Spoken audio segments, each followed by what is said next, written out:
గత 40 ఏళ్లు రాజకీయ ఆశ్రయం ఇచ్చిన కాంగ్రెస్ ను వదిలిపెట్టి సీనియర్ నేత జీవన్ రెడ్డి బీఆర్ఎస్ కు వెళ్లిపోతున్నారు. పార్టీ ఫిరాయింపు ఎమ్మెల్యేలు తీసుకొచ్చి తమలాంటి వారిపై రుద్దడం వల్ల కాంగ్రెస్ ను వదిలేస్తున్నారని జీవన్ రెడ్డి చెప్తున్నారు. వేరే పార్టీ ఎమ్మెల్యేల కోసం సొంత పార్టీ నేతలను వదులుకోవడం ఇదేం రాజకీయం అంటారు? అదే రాజకీయం కదా. కేసీఆర్ చేయలేదా పని? అన్ని పార్టీలు చేస్తున్నాయి, బీజేపీ చేయలేదా? మీరు ప్రతి పార్టీ చేస్తున్న పనే అది కదా. పార్టీ కొత్తగా మీకు సొంత పార్టీ నాయకులున్న బీజేపీ కాంగ్రెస్ నుంచి వచ్చిన హేమంత్ బిశ్వాసరావును ముఖ్యమంత్రి చేసినారు. మీకు బసవరాజ బొమ్మాయి జనతాదళ నుంచి అతను ముఖ్యమంత్రి చేయలేదా? రాజకీయాల్లో సొంత బయట నుంచి వచ్చారు, లోకల్లో ఉండదు. పార్టీకి ఏది ఉపయోగపడితే ఆ పనులు చేస్తారు.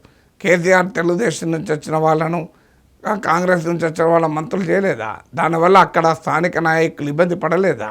మీకు గండ్ర వెంకటరమణారెడ్డి వస్తే మధుసూదనాచారి ఎమ్మెల్యే సీటే కోల్పోలేదా?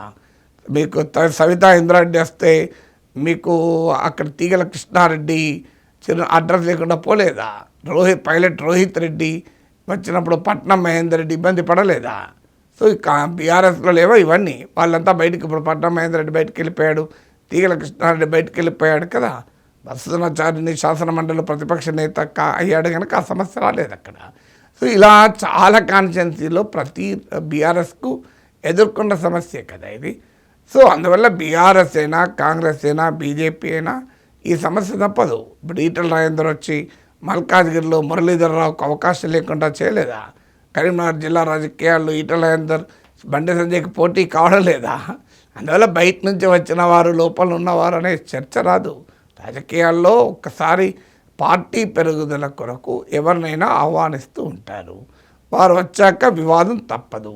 ఎందుకంటే పార్టీ పెరగాలని పార్టీ కోరుకుంటుంది, మరి నాయకుడు తన రాజకీయ అస్తిత్వం కూడా కోరుకుంటాడు కదా. ఇప్పుడు జీవన్ రెడ్డి ఎన్నో ఏళ్ళుగా అక్కడ కాంగ్రెస్లో నాయకుడిగా ఉండగా తన ప్రత్యర్థిని తీసుకొచ్చి ఇక్కడ కూర్చుండబెడితే జీవన్ రెడ్డి ఏం చేయాలి? ఆ ప్రత్యర్థి సేవలు అందిస్తూ ఉండలేడు కదా. అందువల్ల ఆయన అటువైపు వెళ్ళాడు. ఈయన ఇటువైపు వస్తే ఆయన అటువైపు వెళ్ళాడు. మళ్ళీ ఈయన అటువైపు వస్తే ఆయన ఇటువైపు వస్తాడు. ఏముంది రాజకీయాల్లో? ఇప్పుడు రేపు ఆ జీవన్ రెడ్డి కనుక బీఆర్ఎస్ నుంచి మళ్ళీ కాంగ్రెస్కి వస్తే బీఆర్ఎస్ నుంచి వచ్చిన ఎమ్మెల్యే మళ్ళీ వెనక్కిపోతాడు.